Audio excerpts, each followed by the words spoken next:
Mi nombre es Gerardo Acero, un campesino del municipio de Remedios, departamento de Antioquia. Quiero dar un saludo cordial a toda la teleaudiencia y para hacerles una convocatoria en memoria de los 23 años de la masacre de La Rochela en Simacota, norte de Santander. Estamos reivindicando esta masacre porque verdaderamente ha habido impunidad y porque queremos de que se haga justicia, queremos las garantías de no repetición, que no se sigan cometiendo esos crímenes, y para poder que no se sigan cometiendo esos crímenes debe haber justicia, deben ser castigados los criminales.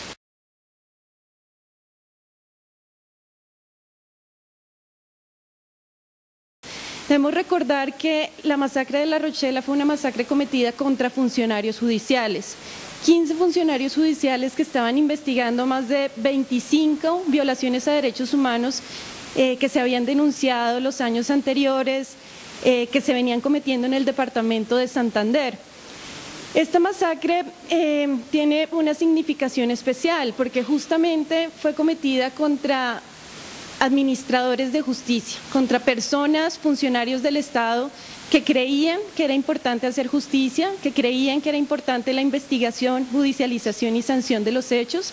Muchos de los hechos que ellos estaban investigando habían sido denunciados por miembros de la Unión Patriótica, muchos de los cuales también después fueron amenazados, otros fueron obligados al exilio.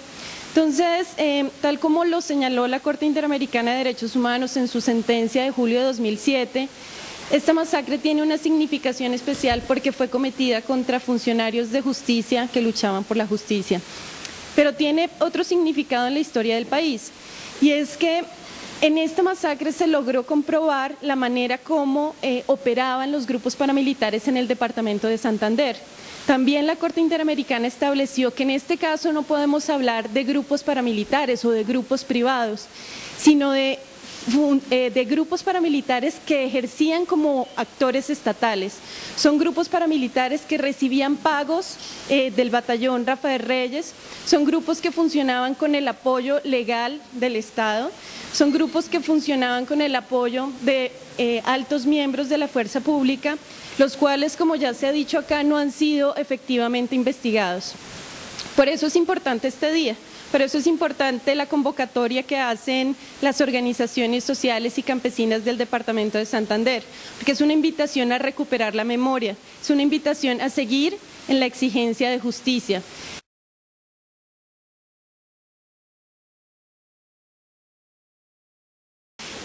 Otra situación importante que queremos comunicar, y por eso hemos convocado esta rueda de prensa, tiene que ver con que justamente varios de los familiares que se han empeñado en esta búsqueda de justicia han sido objeto de hechos de hostigamiento, de amenazas, han sido objeto de persecuciones, las cuales tampoco han sido investigadas.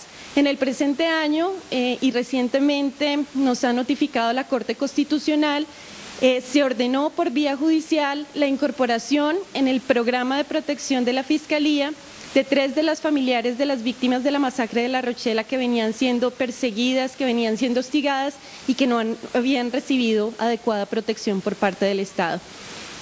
La Corte Constitucional colombiana reitera que las medidas de protección ordenadas por el Sistema Interamericano de Derechos Humanos son vinculantes, son obligatorias, y las instituciones del Estado tienen la obligación de proteger a las víctimas y a sus familiares.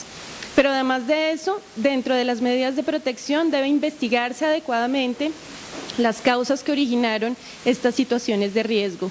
Este acto que se convoca también tiene como finalidad hacer un respaldo a los familiares, que a pesar de que han transcurrido los años, siguen creyendo que este país merece justicia, siguen creyendo que esta sociedad no merece que olvidemos los crímenes cometidos, no merece que olvidemos a las víctimas, sobre todo cuando eran funcionarios judiciales que tenían una exigencia legítima de justicia.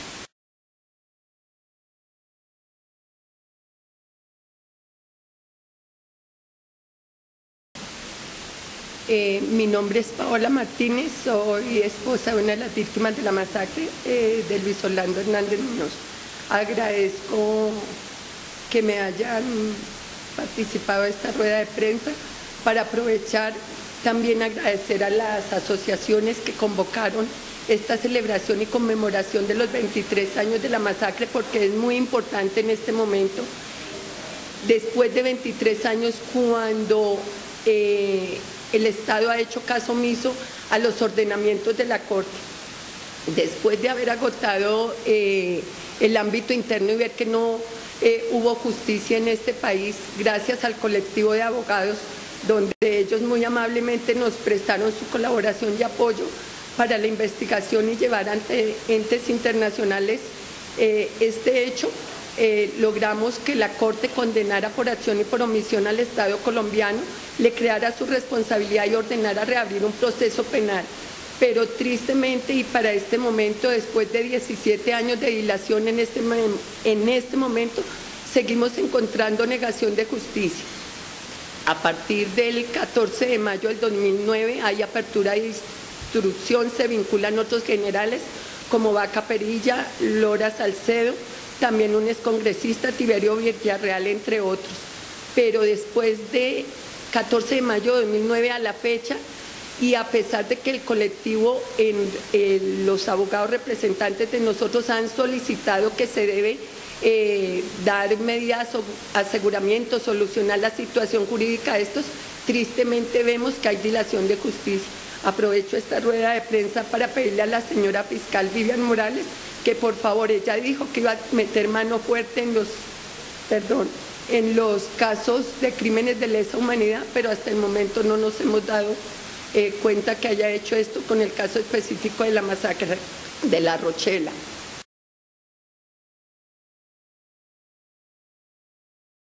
¿Que quiénes son? Sabemos que de hecho es el Estado, porque la masacre fue el Estado contra el Estado, hay militares involucrados, a pesar de no ser activos, están vivitos, a excepción de Farrugia Nine Díaz. No les conviene que sigamos como en esa lucha y que no se quede en la impunidad. Aparte de eso, la facultad de la justicia ordinaria ahorita para investigar a los militares. Entonces yo creo que es todo eso, quieren que nos quedemos calladas, que no molestemos, que pensaron que después de haber una reparación económica, eso era ahí, pare de contar, y no, nosotros necesitamos que haya una reparación integral.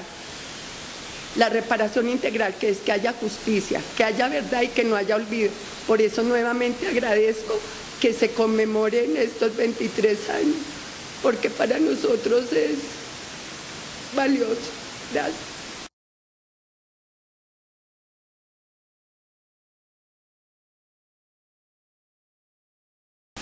Las dilaciones en el proceso se han producido desde el mismo momento de ocurrencia de la masacre. Si bien hubo inicialmente un interés por parte de los funcionarios locales por investigar estos hechos, los mismos funcionarios también fueron amenazados. La investigación tuvo que cambiar de ubicación y más o menos hasta 1990 hubo una activación de las investigaciones. A partir de 1990 y hasta el año 2007 no hubo una actividad real de la Fiscalía General de la Nación en orden a investigar y a identificar otros posibles responsables. Es decir, aquí más que obstáculos lo que ha habido es una omisión deliberada por investigar a altos funcionarios que estaban identificados desde el comienzo de la investigación. En este caso, pues también se advierte una situación y es la utilización del fuero penal militar que se dio en diferentes momentos del proceso. como un obstáculo para el avance de las investigaciones, y actualmente se ha advertido un impulso nulo por parte de la Fiscalía a las investigaciones, después de que la decisión de la Corte Interamericana posibilitó que hubieran unas iniciales vinculaciones. En los últimos años la actividad de la Fiscalía ha sido nula.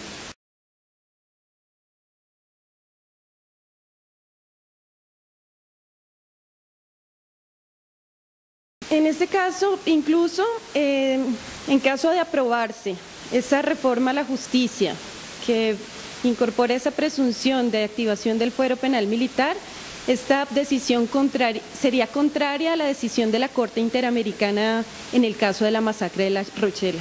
La Corte es clara en este y en otros casos que el fuero penal militar no es un foro adecuado para investigar violaciones a derechos humanos, que su uso debe ser excepcional y restringido a actos propios del servicio, es decir, nunca podría ser utilizado para casos de violaciones a derechos humanos. Luego de aprobarse la reforma que está en curso en el Congreso de la República, sería actuar en contra de la decisión de la Corte Interamericana, en este caso en particular, pero también en otros casos que la Corte ya ha decidido.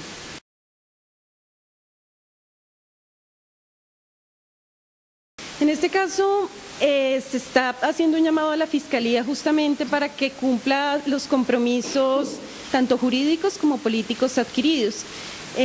Hace unos años el fiscal general de la Nación, el fiscal Mario Iguarán, se comprometió ante los familiares de las víctimas cuando el Estado reconoció su responsabilidad en este caso, se comprometió a activar las investigaciones, se comprometió a que estos hechos no iban a quedar en la impunidad. Es el llamado que se le está haciendo hoy también a la fiscal Vivian Morales, a que tome la decisión política de avanzar en las investigaciones en este caso. En su momento, el vicefiscal, en una primera reunión que tuvimos, había también asumido este compromiso, y hoy para nosotros, para las víctimas, para los familiares, no hay justicia. Bueno, en este caso no tenemos evidencias de que eso pueda influir. En realidad, durante los últimos años, incluyendo varios periodos de la Fiscalía, la actitud ha sido la misma. En realidad parece una decisión de no avanzar en las investigaciones, teniendo en cuenta que están involucrados altos generales de la República.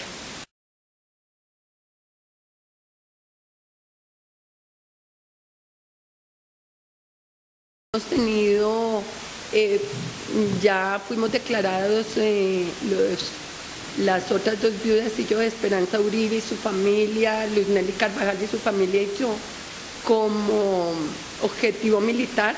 Nos han hecho seguimientos, llamadas, o sea, eso ha sido continuo.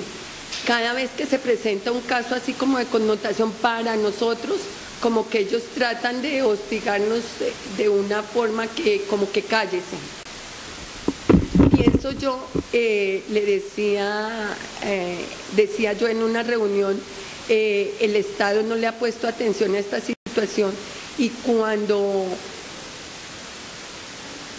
suceda algo, en mi caso lo he dicho, a mí de pronto no me van a hacer nada, pero por donde me quebrarían y me matarían haciéndole algo a mis hijos. Y aparte de eso, cuando dicen las medidas de protección, dicen que es un núcleo familiar, y si los hijos no viven bajo el mismo techo, no tienen derecho.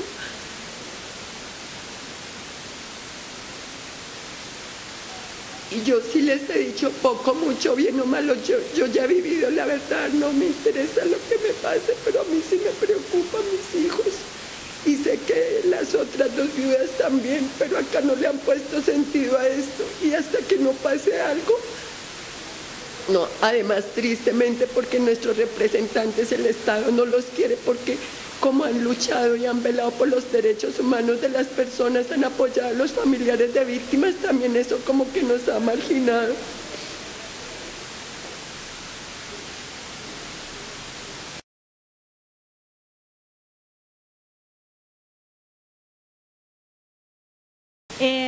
En el caso de Mapiripán nosotros lo dijimos claramente. Al parecer una persona que no era víctima señaló que sí lo era, pero esto no puede afectar a las miles de víctimas que existen en Colombia. En Colombia existen víctimas, existen violaciones a los derechos humanos, y este hecho lamentable que ocurrió en el caso Mapiripán respecto de una persona no puede utilizarse para estigmatizar a las víctimas en este país. Creemos que en realidad fue utilizado con esa intención, creemos que fue utilizado para desprestigiar los avances que han hecho las organizaciones de víctimas, que fue utilizado para estigmatizar a las organizaciones de derechos humanos que acompañan víctimas de graves violaciones a derechos humanos, pero sobre todo para cuestionar la existencia de crímenes en este país.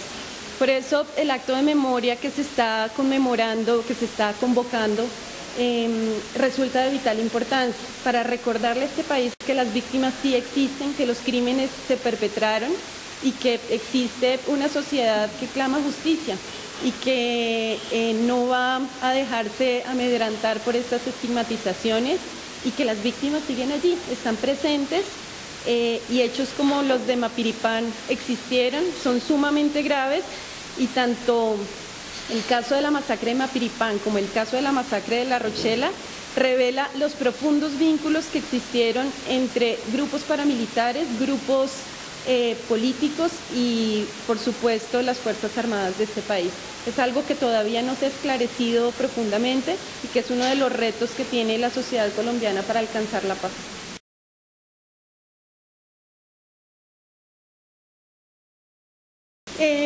Bueno, lo que existe total certeza es que no ha habido un desarme paramilitar, que no ha habido un desmantelamiento de las estructuras políticas que agenciaron el paramilitarismo en el departamento de Santander, que existen estructuras económicas vigentes, que existen estructuras armadas vigentes. La situación de las organizaciones sociales, campesinas y de derechos humanos en el departamento de Santander así lo atestiguan.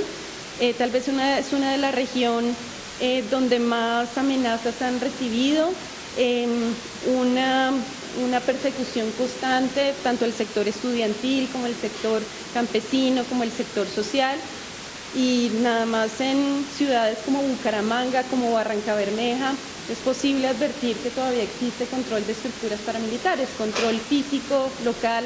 Entonces, ese es otro de los retos que tiene el Estado colombiano, desarticular efectivamente el paramilitarismo en este país.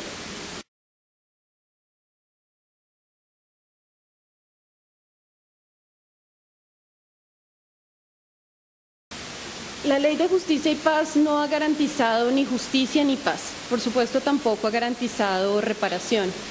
En este caso, poco ha contribuido al esclarecimiento histórico de quienes participaron en los hechos conocidos como la masacre de La Rochela.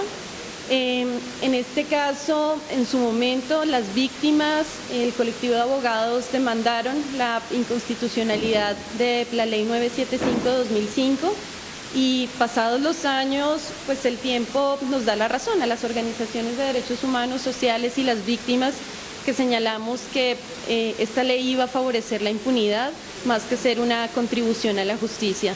En el caso concreto de la masacre de La Rochela, se pudo establecer que miembros de grupos paramilitares que participaron en el proceso de desmovilización no han sido efectivamente individualizados, no fueron vinculados a las investigaciones en la justicia ordinaria y en realidad las declaraciones poco han contribuido, por ejemplo, a establecer los vínculos entre miembros de la fuerza pública, políticos regionales y el narcotráfico en la comisión de la masacre, pero sobre todo en el fortalecimiento de las estructuras paramilitares en el Magdalena Medio. En este caso, pues se sabe por la historia que incluso paramilitares como Ramón Izaza pudieron haber tenido participación en la masacre y la Ley de Justicia y Paz poco o nada ha contribuido a la vinculación procesal de esta persona y su efectivo juzgamiento.